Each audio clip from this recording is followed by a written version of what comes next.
नमस्कार दोस्तों, मेरा नाम अभिषेक और आप सभी विद्यार्थियों को स्वागत है। दोस्तों ये देख सकते हैं आप यहाँ पे स्क्रीन पे देख पा रहे होंगे दोस्तों, ये सेमेस्टर 1 का दोस्तों यहाँ पे एंटरप्रेन्योरशिप का दोस्तों सेट 3 का प्रश्न है। जी हाँ, तो एंटरप्रेन्योरशिप का सेट 3 यानी कि दोस्तों ये आज का प्रश्न है। देखिए आज भी बहुत ही आसान प्रश्न पूछा दोस्तों, जो कल पूछा था, जो परसों पूछा था, वो आज मतलब कि तीनों दिन दोस्तों लगातार मतलब सेम ही प्रश्न पूछ रहा है। दोस्तों आप इन प्रश्नों को जो आप अच्छे से पढ़ लीजिए, आपको जो परीक्षा में मतलब कि बहुत ही हेल्पफुल होने वाला है। देखिए पहला देखिए प्रश्न दिया गया जो 1 नंबर का है कि दोस्तों आर्थिक विकास क्या है, उद्यमिता क्या है और विपणन मिश्रण को परिभाषित। दोस्तों ये जो प्रश्न है विपणन मिश्रण, दोस्तों ये 3 का तीनों दिन पूछा है। ठीक है, इससे लंबा प्रश्न भी पूछ रहा है और छोटा प्रश्न भी पूछ रहा है। ठीक है, विपणन मिश्रण बहुत ही महत्वपूर्ण प्रश्न, आप इसको याद कर लीजिएगा। ठीक है, ऋण पूंजी क्या है और दोस्तों अगला देखिए कि ये समता पूंजी क्या है। तो ये तो दोस्तों एक मतलब 1 नंबर का था 5 प्रश्न। अब अगला देखिए तो यहाँ पे 5 नंबर का 2 प्रश्न पूछा कि एक अच्छे उद्यमी की विशेषता की व्याख्या कीजिए। दोस्तों पहला दिन भी प्रश्न पूछा था, यानी कि दोस्तों ये 21 फरवरी को भी पूछा था और आज भी पूछा है। ठीक है, तो सब आप अच्छे से याद कर लीजिएगा। अगला देखिए कि एक छोटा व्यवसाय को शुरू करने की योजना को प्रस्तुत कीजिए। दोस्तों ये प्रश्न जो है 31 को भी पूछा, सॉरी 21 फरवरी को भी पूछा था और आज भी पूछा है। ठीक है, आप इसे भी जरूर कंप्लीट कर लीजिएगा।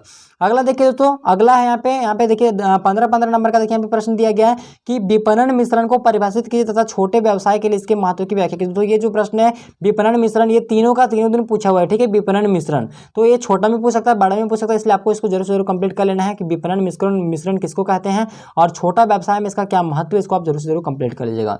अगला प्रश्न देखिए एकल स्वामित्व और साझेदारी में अंतर बताना है। यानी कि एकल स्वामित्व यानी कि दोस्तों एकांकी व्यापार। ठीक है, एकांकी स्वामित्व का मतलब होता है व्यापार, तो एकांकी व्यापार और साझेदारी व्यापार में क्या अंतर है आपको ये बताना है। उसके बाद पेटेंट को परिभाषित कीजिए, इसके महत्व को बताइए। कल ये पेटेंट कल भी पूछा था, आज भी पूछा है। ठीक है, पेटेंट आपको ये भी मतलब कि कंप्लीट कर लेना है।